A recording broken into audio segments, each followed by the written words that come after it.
This is the Maxiao Leadership Podcast. For us, it was very important that we would demonstrate, and we still use that slogan, habiter autrement, to live differently, to demonstrate that we could live differently. And it was very important to start with the higher end of the market. What interests me about architecture, and from the very beginning, was the ability to design and to conceive. And for me, I later realized that design is not just about designing objects, designing even a house as an object, but also that could go into designing your practice, designing your clients sometimes, designing your environment. When you look at that, you realize that the challenges have really changed over the years. Like today, most of our questioning is around. Welcome to the Maxiao Leadership Podcast. My guest today is a visionary leader who is on a mission to create and promote the African city of tomorrow. Issa Diabaté is a partner at Koffi Diabaté Architects and founder of Koffi Diabaté Group. Over the years, Issa has not only shed light on important African urban issues, but he has also taken the lead on several initiatives that deal with and address context-oriented problems. His goal is to design and promote the creative solutions required to build the African city of tomorrow, as applied in the Koffi Diabaté approach. Issa holds a master's degree in architecture from YALE University and has spoken at several conferences and universities, including the Design Indaba conference in South Africa, the University of Porto, and Columbia Universities and other desired conferences. Issa is a Knight of the Order of Cultural Merit in Ivory Coast. In this episode, Issa shares with us his journey as an entrepreneur, his leadership stories, and his vision for modern urban living. Without further ado, let's welcome Issa Diabaté.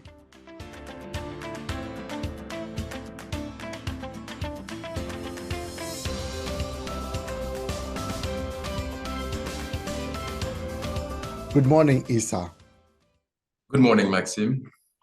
Welcome to the Maxiao Leadership Podcast, and thank you very much for giving us this honor to welcome you on our show. You're very welcome. Excellent. So, Issa, in the intro, I tried to give an overview of your professional background. Would you mind telling us a bit more about yourself and how you became an architect? Oh, well, it's a long story, and I'm going to try to stick to the most important moments. Right. Yeah, we're eager to hear all about it.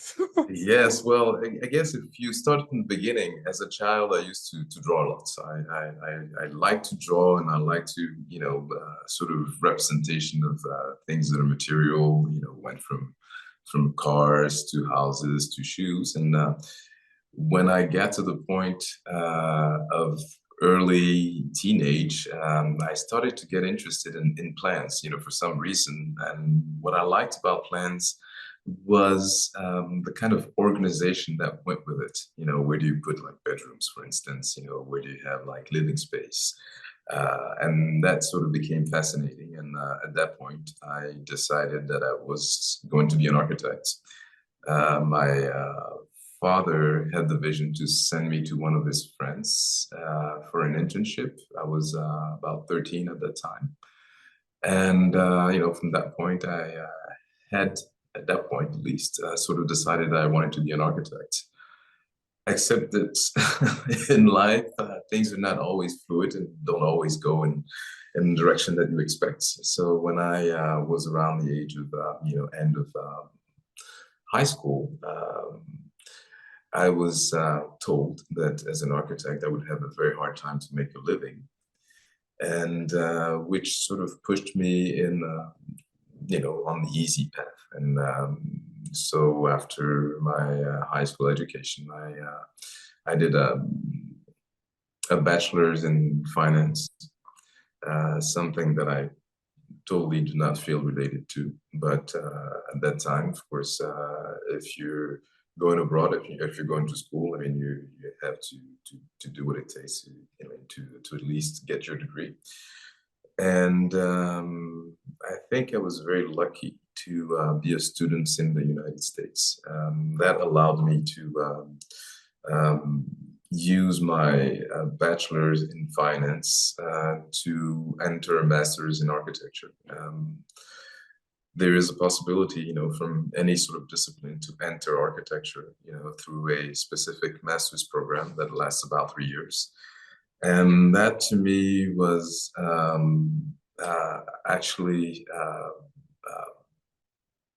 pretty much at that point that I realized that profession in life has to be something that you're passionate about. Mm-hmm. Otherwise, you tend to pretty much, do tasks, but with no passion. And as someone that was, that had been cultivating, the arts, drawing as a passion, it became obvious to me that if I sort of carried the passion into what I was doing, as a profession, then I wouldn't have to suffer anymore, psychologically at least, doing things that you do not feel close to, but you have to do because you need to earn a living. And this is pretty much how I became an architect. At least I was schooled as an architect. Oh, wow, that's very fascinating. And I guess I want to pick up on one thing that you said. You said you really had that passion for it and you wanted to do it, but then you took a different path, started with finance, but then you still wanted to come back to it. What was about architecture that drew you so much, beside the plan, and as you mature further, why still that drive for architecture even later on? Well, it's very strange and fascinating at the same time. The reasons that brought me to architecture are not the same reasons why I'm in architecture today, but are yet the same reasons. I mean, it's it might be a little confusing, but it's all of that to express that the way I envision architecture after school or between school is kind of different from the way I do envision it, at least from a technical point of view or from a physical point of view. But when you think about it, what interests me about architecture, and from the very beginning, was the ability to design and to conceive. And for me, I later realized that design is not just about designing objects, designing even a house as an object, but also that could go into designing your practice, designing your clients sometimes, designing your environment. What does it mean to be an architect in 2023 in Abidjan? What are your challenges? And when you look at that, you realize that the challenges have really changed over the years. Like today,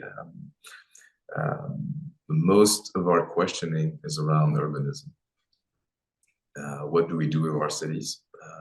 When we go to Cotonou and work on some projects, it's mainly about urban issues. How do we structure the urban environment for it to make sense with the cultures that we have, with the sociology that we have? How can we make something fit better, as opposed to replicating systems that we see do not, work? Yes. No, it's interesting what you're saying there, because I'm currently reading again the biography of Steve Jobs by Walter Isaacson, and it's quite impressive how obsessed Steve Jobs was about design, and something that he picked up from his father, who was a car dealer, or was selling cars that have been repossessed, and that way he started to really get into making everything beautiful. And Dad used to tell him, even the parts of the hardware that nobody sees, you still need to make it beautiful. And that's obsession for design is seen in everything that he built and created at Apple. And what you just said there is quite important, because it's not just the object you're designing, but what is people are going to use it for, and that approach to the work that you're doing. But very interesting. But then you said earlier that you're fortunate to study in the US. Obviously, you went to Yale's architecture school, which is one of the most respected, or if not one of the best in the world, What are some of your memories from studying there? I mean, up until today, I have very fond memories of my time at Yale. It was, of course, intimidating. You know, before going, I was like, oh, why did they select me? Do they know they're selecting me as a person? And then, I mean, your first impression when you get there is that you're going to be with people of the highest quality that, you know, inevitably are going to be intimidating in your environment. And after a little while, I mean, you realize that we're all the same. We each have our story. I mean, everybody comes from different places with different backgrounds, and for some reason, we all ended up in a class of 40, and we were going to share like the next 3 years together. And this probably was one of the most amazing time in my life. I mean, of course, from 21 to, you know, 24, 25, you know, the most formative years in your life. And also, I think what was really, really of quality is that, of course, you're in a big university and you meet people, you know, all over the place. And if those people, you know, have sort of made the selection to end up at Yale, it means that they also have, you know, something very special about them. And having, you know, friends in such an environment, you know, allows you to have a collection of exceptional beings around you. So, which sort of interrogates yourself, you know, why am I here? I'm somehow, you know, I'm exceptional, but that's not usually what comes up to your mind. But you know, what comes up to your mind is, I need to produce work that is at least up to the level of any of my classmates. And there's absolutely no reason why, you know, they should be either more agile than me. If I'm there, it means I can do the job. So then the interrogation becomes, why am I here as a young African from Francophone West Africa? And it's not even so why. It's like, if I'm here, it means that I need to produce something that talks about me. And I need to also, I'm not here to take, I'm also here to bring something, and you know, to the board, and we can all discuss and talk about it. And that has been very strong in my school years, that I make sure that whatever I work on is an opportunity to talk about where I'm from and what my viewpoint is about, you know, any sort of issue. It was a bit difficult in the beginning, I must admit, but in the end, it's something that that helped me a lot, especially now, especially up until today, because it gives you sort of a critical viewpoint on whatever you're doing, you know, where you're working, who are you working with, and how can you make something, you know, how the sum of it, you know, becomes something sound and coherent. Absolutely, that's great. And then you finish, you know, with this an exceptional environment, and I you know, coming from a top class school. What made you decide to come back to Africa, and why not, you know, take on all those opportunities I'm sure were offered to you to work in some of the best practice in the world? Well, it's weird, but I always felt I would come back to Abidjan after my studies. I knew I was on a mission to go get a degree, but it was never a question to me on, you know, where I would work. And actually, the way it articulated was quite funny. You know, a year or two, it was a year before graduation, a year and a half. So I was like, well, let me come to Abidjan and see what the professional landscape looks like. And I end up meeting somebody who's a friend of my brother, whose name is Guillaume Koffi. And so we spent an entire summer, me as an intern in his office. And of course, we see that that it could be good to work together. So at the end of the internship, as the big brother, he's like, "What are you doing next year?"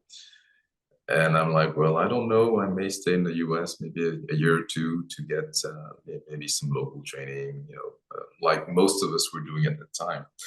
And he told me, "Well, if you come back next year, you do have a job." And I said, "Well, I'm coming back next year." That's great. And in retrospect, I'm really, really glad I did because even coming right after school, I often tell students and younger people that it takes between 10 and 15 years to deconstruct all of what you've learned in school in order for you to reconstruct a practice that is adapted to your environment. So after almost 30 years of practice now, I mean, I can say that I'm starting to see what local practice may look like. But yeah, but it's been an incredible venture anyways. Oh, wow, that's great. Now you've been with your partner, one of the best architecture firm in the regions. So what's your secrets? The secrets about our partnership? And creating what you've built over the years. Well, there are a few ingredients. I think the main ingredient is vision.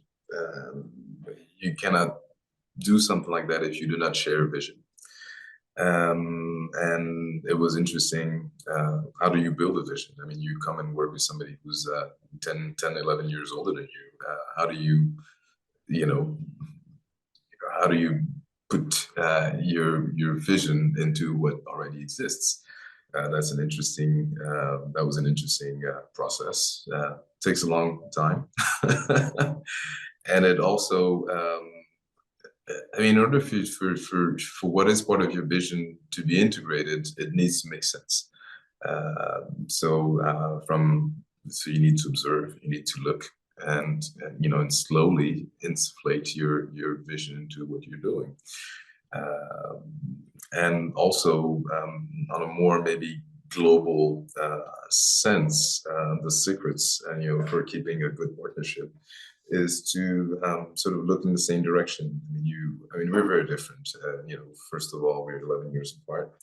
We have very different temper and temperaments. But what is very clear about our partnership is that we look in the same direction, and each of us come to the partnership with their strength and sometimes their weaknesses. And it's also about how one compensates for the other's weaknesses. That's very, very important. And also the age difference has helped a lot because whatever he went through, I didn't have to go through again. Or at least I could with some advice, unless I wanted to challenge that. So yeah, I mean, all those aspects, have made it, quite important. And I think that partnerships in general are very important because you can, each rely on the other. And even more so for the job that we do as an architect, because when you're designing, sometimes you design with your own reflexes, you get sort of cornered, when you're lacking the sort of setback to look at things, with a new eye. And it's very important to have people next to you who can tell you, well, you're in the corner there. Have you tried, getting out of the room and maybe looking at it from a different perspective? That is extremely helpful. Okay, yeah, absolutely. Now you talked about vision, and this podcast is about leadership, and it's for corporate executives and entrepreneurs who want to grow their leadership skills. What's your definition of leadership? Well, for me, leadership is very close to example. For me, it's very difficult to lead if you do not at least show the example or at least have a way to demonstrate it. So, and of course, being an example starts with being yourself. What do you do that can, that brings value to others? And after a while, you look at, you sort of analyze what you do, and become very critical about each step that you're doing, because you also know that they can serve as elements of visions for others, you know, who maybe you're looking at your practice, looking at the way you're doing things. But it's clearly a question that came to me recently, the question of leadership. Because we were, at least, I guess a lot of designers, you know, usually get sort of completely lost in their practice, completely lost in what they do. And it's actually quite recent that people have sort of expressed sort of interest in what we do. And it's actually not common in African countries, you know, for people to talk about architects. You know, and up until quite recently, architecture was not even desirable for parents to tell their children, you know, maybe you should go do architecture. That was not desirable. So leadership for me is, how do you know, make something like that desirable? How do you, in your daily practice, sort of twist or change the idea that people have about what you do?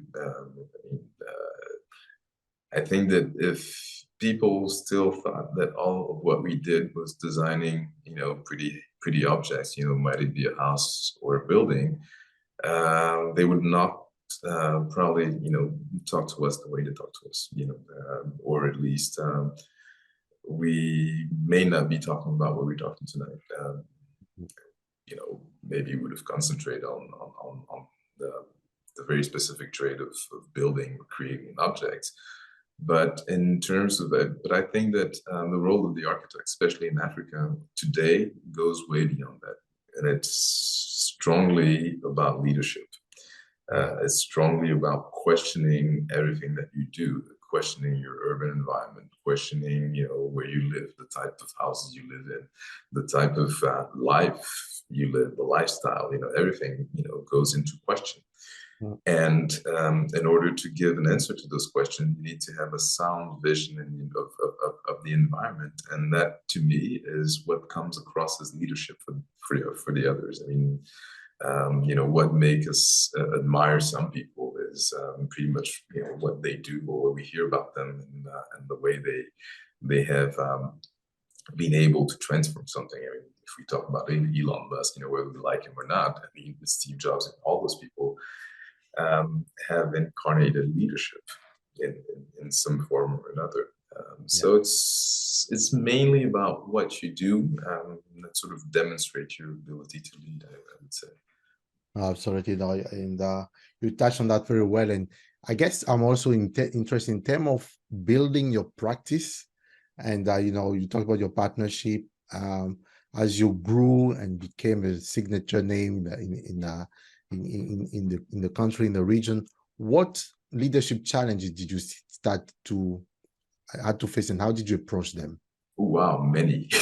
I would say almost every day is a challenge. Yeah, there are many challenges, and I think what is common to solving those challenges, and maybe I'll go to examples, you know, later on, is the sort of ability to think that the direction you want to go in is, I mean, that wherever you want to go, you can go. I mean, it's possible. And of course, you being Ivorian, you know that, you know, when you first come back, I mean, all of what you hear is, this is now the way that things are done here. You need to do it this way. You need to do it that way. This is not the way things happen here. And the danger with that is that if you do not question what people are telling you, and you will just conform, and you will have a hard time doing things differently from what others are doing. So it takes a good dose, and that is definitely something I got from my partner, that you would not take a situation, you know, as a status quo, but you just look at all the contours and analyze, you know, just like on a plan, you know, where's the opening, you know, where's the door you can step in. And Right. it's been the case for many, many, issues. And, for instance, you know how it happens here. How do you deal with corruptions, for instance? That's a really interesting question. How do you deal with, people signing contract and not delivering? How do you deal with all those things? If you're, when you slowly become localized, you do understand that, who you deal with is very important. It's not necessarily the contract, it's the quality of the person. So then you start looking at things differently. Actually, every little, you find challenges at every corner. To your employees, to dealing with administration, to how do you navigate in a world where politics is so pregnant into things, and how do you, for instance, as an architect, one thing that you need to do if you want to be able to, at least, I usually say that, we've been working 30, 40 years, but we've navigated all the different regimes. And it's not a very easy thing to do, because you keep in mind that the minute you sort of are affiliated to one or the other, the day they disappear, disappear with them. And there's absolutely no reason, if you're doing something technical, to be sacrificed, on other standards. So, one of the ways to keep your independence is to make sure that people come to you because of the quality of your work. So, you may naturally not come to me, but if you need maybe my expertise, this is something that you will quickly overlook. Yeah, absolutely. The quality of the work talks for itself. Yeah. Right. It's not always easy, because you have to sort of it has to become very affirmative. As it's like, well, and you always get some sort of pressure, left, right, but the best way to sustain that pressure is to say, okay, I have my trade, I know what it's worth. Well, this is why you come to me. Absolutely. So I guess now I want to talk about some more aspect of the work that you do. There's projection that say that by 2050, about 2/3 of the world population will be living in urban areas. And with these rapid urbanizations across the world, but especially in Africa, what are the issues and opportunities that you see with those projections and this rapid urbanization? Well, that's a huge question, and I'm more and more sort of interested in the subject, because the minute you open one door, there are 10 other doors to open, and it never stops. We recently, for the Architecture Biennale in Venice earlier this year, presented a project around that issue. What do we think is the future of urban Africa? And sort of compilation of different reflections and work that we've done. Not necessarily on the operational level, but more on the academic side. When we do our own research, not necessarily visible in our practice, in our professional practice, but it's something that we go through on a daily basis. Sociology is very important to us. Of course, you cannot deal with urban questions if you do not look at sociology, you do not look at culture, you do not look at economics. And to make a long story short, we've sort of compiled in our proposal for the Biennale what our thinking about the next African cities should be. And we went to what we think is the heart of the problem, beyond any sort of planning. And the heart of the problem to us is governance. It's what kind of, mechanism of governance should we, pretty much operate in our cities, because we think this is what the root of the problem is. To illustrate that, with a very simple example, when we go to each our own villages, you will find that there is some kind of order and some kind of maintenance, daily maintenance and daily habits in maintaining the common space, which completely gets dissolved when you get to a city. When you come to a city, that gets dissolved. I mean, there are many reasons for that. One of the reasons is the governance, the modern governance, as we call it, which makes you poor when you live rural area and you come to a city. Because you have to pay for food, you have to pay for lodging, you have to pay for health, you have to pay for mobility, all of that you don't have to do when you live in a village. So even the status as being part of the lower end of the society is something that is pretty much urban. So for me, it's very important to also question the urban structure.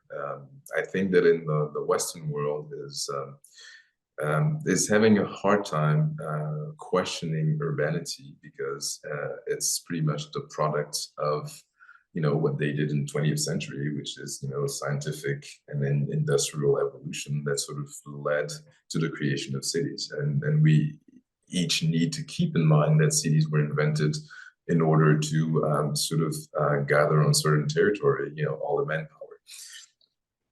And it's also very important to look at that from the point of view of today, where it becomes less and less important to be localized in certain environments, with the new technologies that we have and the possibilities, and also the new ways we can envision our lives. We can, at least if we decide, to free ourselves from the traditional, form of work and envision something else with, other ways of making money.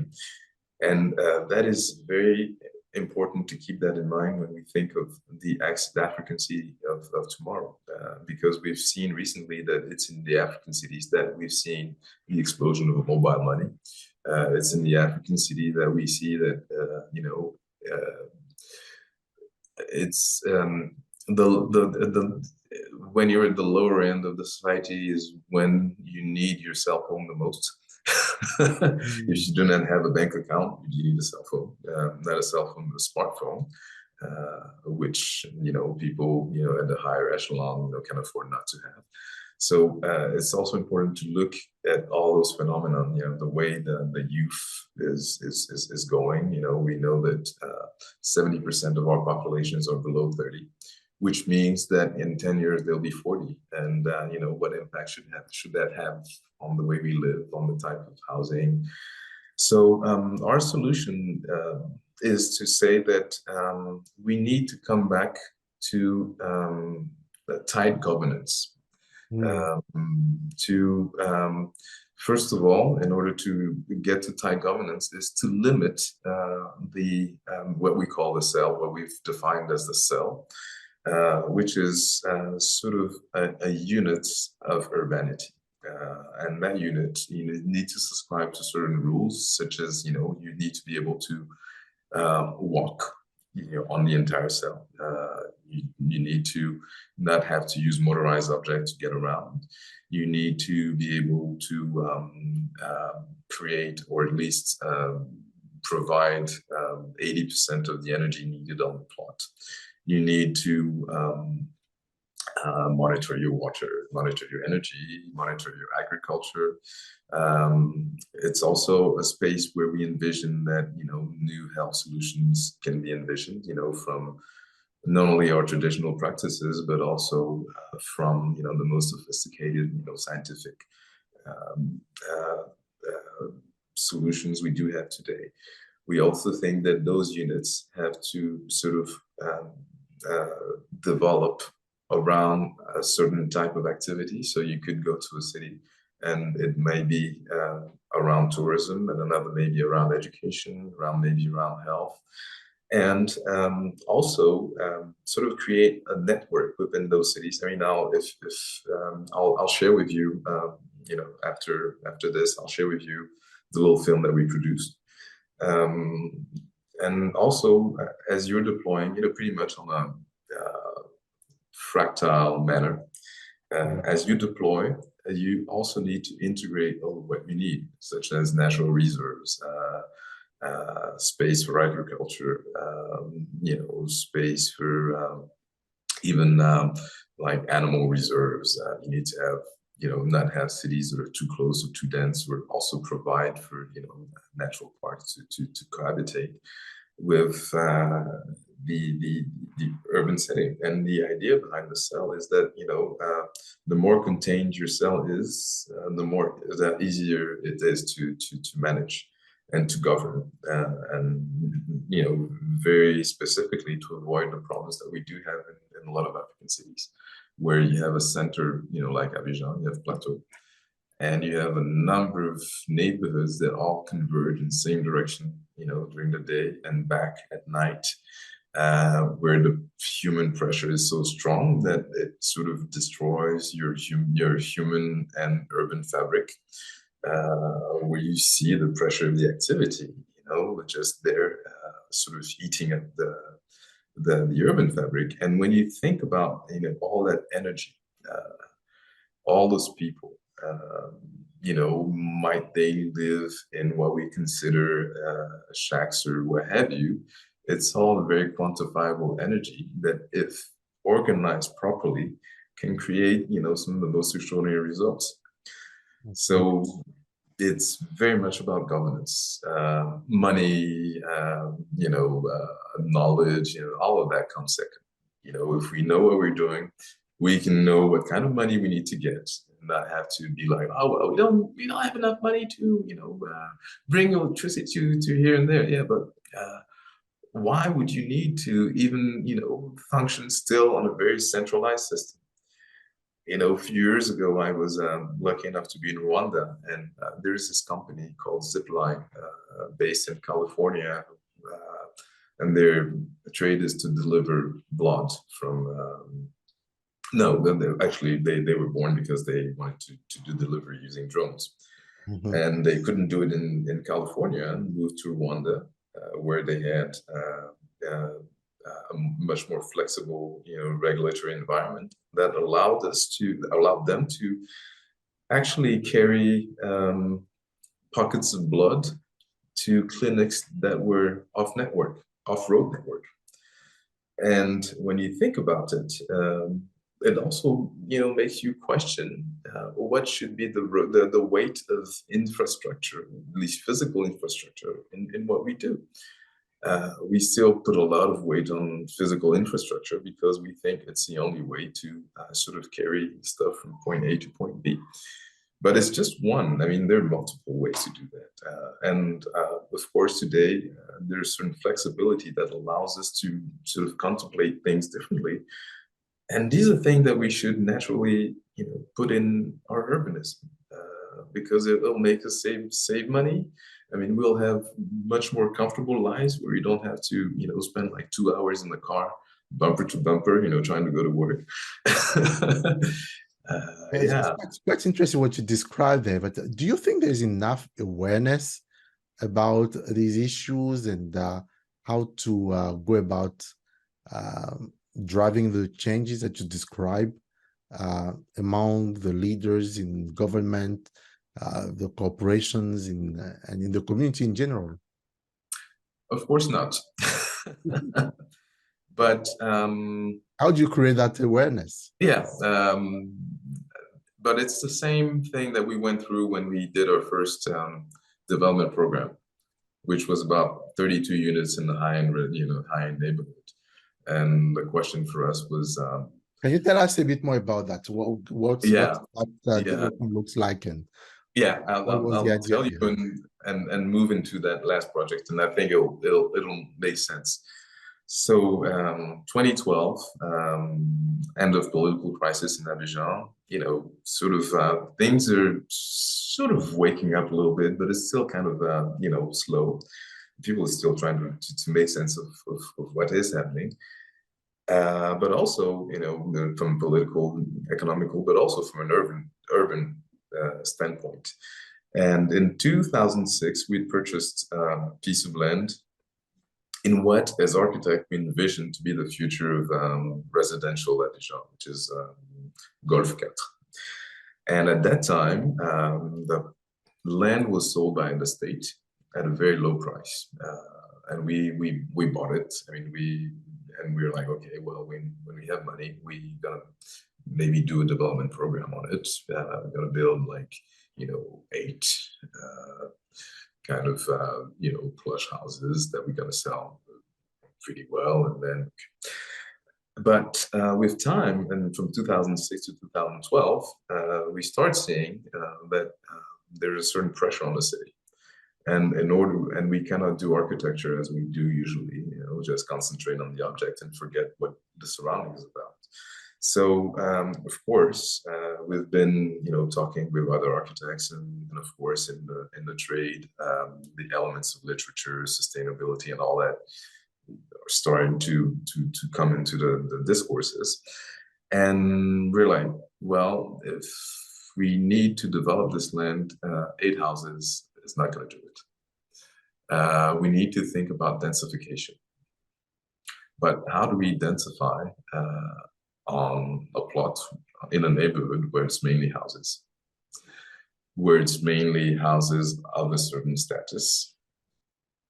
And then we're like, okay,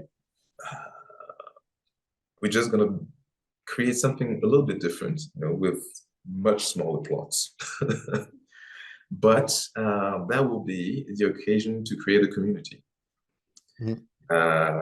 32 units on 11,000 square meters. You know, this is by Abidjan standards. It's usually 10 houses on that land. And we also realized that in order to densify, you know, there's a, you know, deep sociological problem, which is how do you make somebody move from a house that is 600 square meters to a townhouse that is just 250? How do you make that happen? If you go by the classical route, you'll never get there. If you go by explaining, well, it's better, it's this, it's that, you know, you just you have to snub them a little bit, you know, like you know, a little phrase like we're not selling square meters, we're selling a lifestyle. It hits where it needs to hit. People question their lifestyle and realize that, oh, well, if I go there, I won't need to have my own generator. I won't need to have my own guard. I don't need my own security. I don't need my own gardener. I don't need my own, you know, pool take care, you know, the guy who takes care of the pool. And all of that is mutualized and divided by 32. Manage, you know, as a unit, so you can travel, leave, you know, come back, you open your door, you know, and to the point where after people have started moving in, they now have like the drink of the month, you know, they gather on this. I mean, one of the feature of the program in order to do that is we also decided we didn't want to have cars running around, so we created an underground parking space. And as we did so, we kept the upper part of the parking space as a common space. So people can actually engage with each other, which is something that does not often happen in neighborhoods in Abidjan because everybody's behind their walls. And you can see how, like with little examples, you can actually do some social engineering. But of course, in the process, we had to modify the practice. We no longer stayed in our office waiting for the next client. We became developers, because by becoming developers, I mean, we were now the ones deciding on the design, on the density, things that we would have never been able to do with a usual developer. Developer was interested in their margin. will not think about urban issues. They'll think about how do you densify and make more money, or how do you sell those houses at a certain price. So for us, it was very important that we would demonstrate, and we still use that slogan, habiter autrement, to live differently, to demonstrate that we could live differently. And it was very important to start with the higher end of the market. If somebody at that level lives on 400 square meters, somebody who makes, a lot less will not think that they're entitled to to bigger. So that also is a way to sort of make things, change a little bit. And, 10 years later, you go back to the neighborhood and pretty much all the empty lots have densified. So for us, it's very important to be able to be in the action and to demonstrate. Of course, finishing that project, 32 units, we're now working on the Abata, which is 226. Of course, more units, lower price, more density, but more density also allows you to bring, other commodities like stores, like office building, like sports. So that idea of pretty much, putting all the living ingredients on a cell, the cell I was talking earlier, is, also, talks about what we're doing in Abata. And from Abata that we're building now, we're going to the next one, which is the one I was talking to you about, the Biennale. Oh, wow. Which is, it's a real project. And to us, it's very important that all of this is not just theoretical or a vision. It has to be sort of, rooted in all the mechanisms that will make it happen. I'm sorry? It's very impressive that you are making your vision reality. And so you're moving to the next project. How many units in that new development? Well, we do not talk about units yet. We're talking about 240 hectares. We're talking about a certain density. And right now, we're talking pretty much about the DNA of what we're trying to do there. 80% of low-income housing. Very strong focus on sustainability, on the ability to produce your own produce, the ability to manage your water. All of which we're currently, working with an organization that is also looking at the carbon footprint. And of course, one of the goals is to maybe use some, carbon credits to finance some of the studies, especially the ones related to sustainability, that of course, as the scale of an office, we cannot do. And we think that, like I was saying about design earlier, this is, achieving, such a model is about design. The same way it was designed that sort of led us to do 32 units for on 1.1 hectare. Design is pushing us into how do you respond to a city that don't need 32 units per year, but 50,000. Oh, we go bigger, but how big can we go? We've only done 32. Maybe you're gonna go incrementally. And of course, you have to face all sorts of challenges. You go from 32 that you were, able to finance easily to 236, and you go like, no, this is not the same risk. No. So it takes 3 years to try to find solutions and ways to finance. So we've sectioned the projects in different phases. So all of that is, these are part of your daily, challenges that you have to face. That's one part. You also have to face similar hurdles, when you're dealing with administration. How do you make sure that, when you're selling 236 units, how do you make sure that you each have a title, they're on a common lot. So, what is their responsibility with regards to the common plot? All of those are things that they do exist. You look at the law, they do exist. But if you're trying to do something differently, you have to sort of dive into it and find like the cracks where you can make things happen. You know, for example, when we're doing our 32 unit program, we're like, okay, well, there's something that there's something that we cannot have. We cannot have like too much noise. We cannot have like people having like big animals, and we're gonna write that into the what do you call it? Règlement de copropriété. Yeah. And our attorney is like, you cannot do that.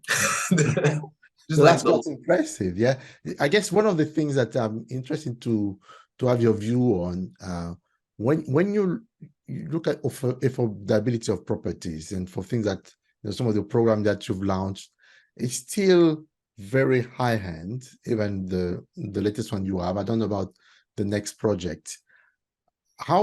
What solution have you seen that could work to make really housing affordable for people? And it's not something only unique to Abidjan. You see that every city. What's the solution to make housing more affordable? There's no secret, actually. First one is for social housing, the state usually volunteers land, which takes a huge part of the cost away, and does like maybe the primary roads. And the second thing is scale. The more units you're managing, the lower the price will be. So, and the reason we started with high end is because as actually an architecture office, I mean, we do not have the financial capacity to work on much bigger projects. And of course, 32 is easy. 236 is a little bit more difficult.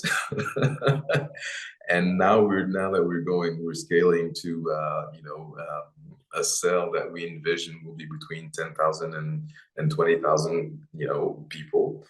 We have to think totally differently, and there is no way you can do such a project at that scale without incorporating at least 60 to 70% of low-income housing. And we're trying to push it to 80 because we also think that it's important to go away from the stigma of low-income housing. And low-income housing actually does not mean that you're getting sort of low-quality housing. It just means that you are willing to allocate a certain resource to your housing. So you may be a retiree and do not need to live in a big house. You may be a young person, starting in life, that is not ready to allocate, a certain portion of their income to their house. So it also talks to more flexibility. And in any ways, if your environment is sound and kept, you will not fear, going from relatively, plush and maintained environment to somewhere where, maybe the housing is cheap. But the most important thing for us is that it's not about the housing, really. It's about the urbanism. And we have really interesting examples that we don't talk much. If you look at Cocody Centre in Abidjan, it's a very good example of that. You go from,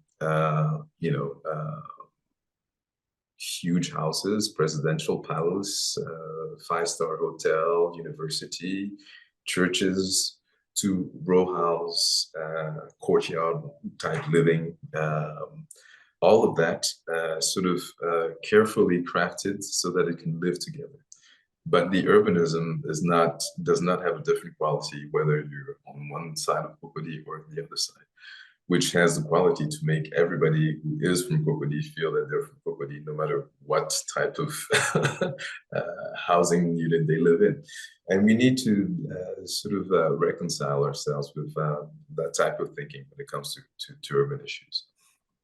Excellent. Wow. That's really, really commendable, everything that you're describing and working on at the moment.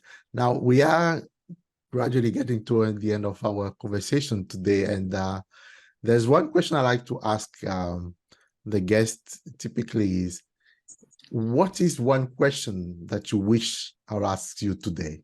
And how would you have answered it?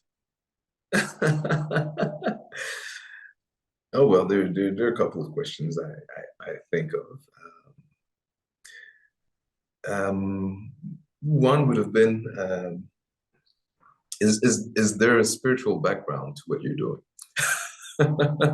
There's a spiritual background to what you're doing. Yeah, that's maybe a bit controversial, but I think it's important.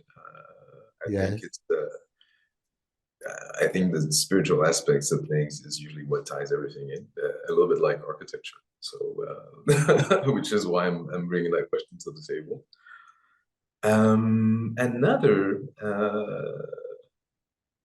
Another would have been as you living in London, what would you like to see if you ever move back to Abidjan? What type of environment would you like to live in? Well, now you're asking me the question. Yes. Well, you don't have to answer it. That would have been my question. I will answer. And, you know, I enjoy very much every time I go back, and, you know, one thing that I love about London, and you don't find that in many other cities, even in Europe, but one thing I really love about London are parks. You know, I live in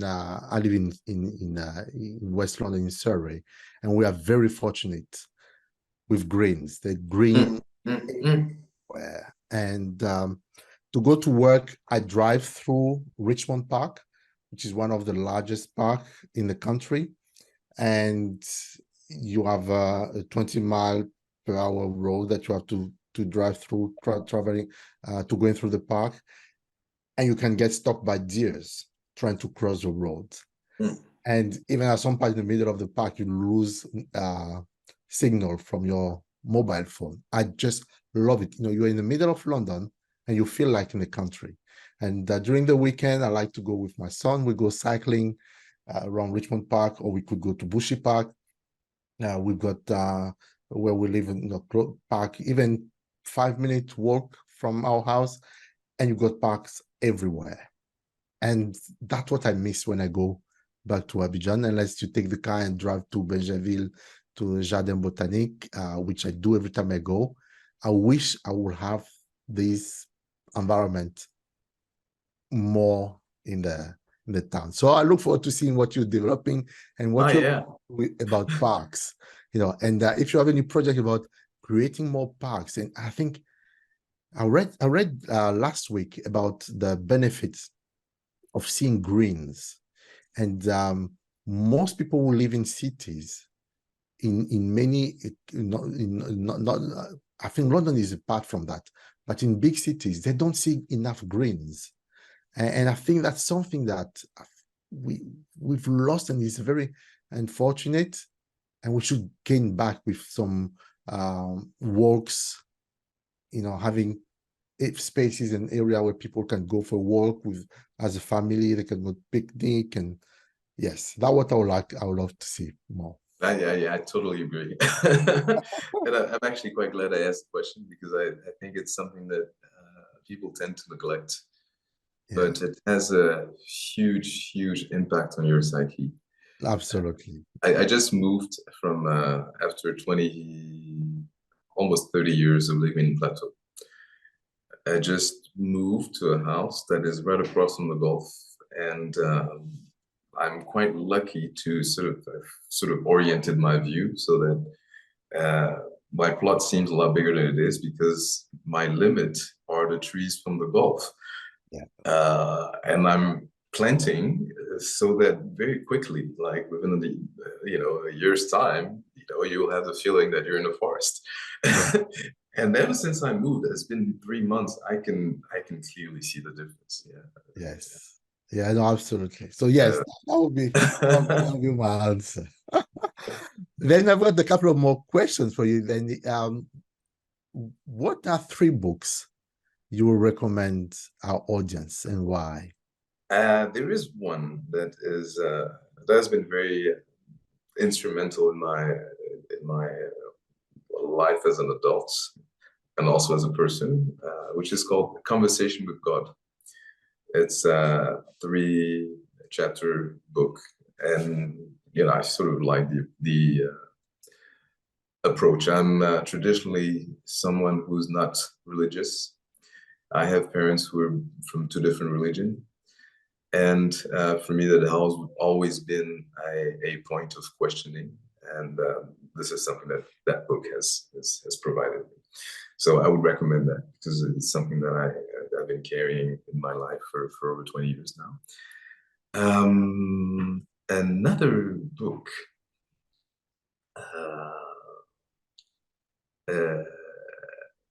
Empateba, Kaida. The sort of initiation stages is something I like because it sort of helps you decode the challenges of life, with with a certain lens, and sort of de-dramatizes, things that you're going through in life. It's a monument on Pateba. Yeah, absolutely. Yeah. Well, great. And third one, I'll just share with you my current reading because it's not necessarily. I'll just share it with you. I'm reading a book called Une histoire des vaudous. Right. Specifically because we're designing the Voodoo Museum in Porto Novo in Benin. And what I find fascinating about this book is that it is totally deconstructing all the ideas that we do have about voodoo, and sort of explaining, the sort of entire life system based on, some religious, spiritual, political, economic, and all of that sort of tied in, which I find quite interesting because of course, as an architect, you have to sort of think in that manner. When you're designing a house, it only has to be pretty, but the air conditioning has to function, and the electricity, and need to have proper orientation for it not to be too hot. And I like this kind of, I like to realize actually that there are political systems, that predate us, especially on the continent, not too far from us, that carried those type of thinking, and that we do not necessarily hear of today. No, absolutely, and I absolutely agree with that. It helps put things into context and also value our history, and know that we have this collection of knowledge and how things were organized. And I see on every continent, in every aspect, some of the rituals, some of the way things are organized. I find them in every society. Yes. And it's the same codes because it's the human codes. Yes. Yeah, exactly. And some have been deemed to be, of a lower class, and some others have been elevated, when in fact it's the same. It's the same. No, it's the same. Yeah. In the end, yeah. Wow, that was a really fascinating conversation. Thank you very much for being our guest here. Is there any final word, any final comment that you want to leave our audience with? Oh, well, thank you. Thank you, and we look forward to having you again in the future as a guest. With pleasure. With pleasure. Us about this project and how it has gone. Yeah, absolutely, and I'll share with you. Thank you. This was the Maxiao Leadership Podcast. Thank you for joining us. To listen to future episodes, you can subscribe on Apple Podcast, Spotify, YouTube, or wherever you listen to your favorite shows. Until next time, keep being the leader everybody trusts and respects.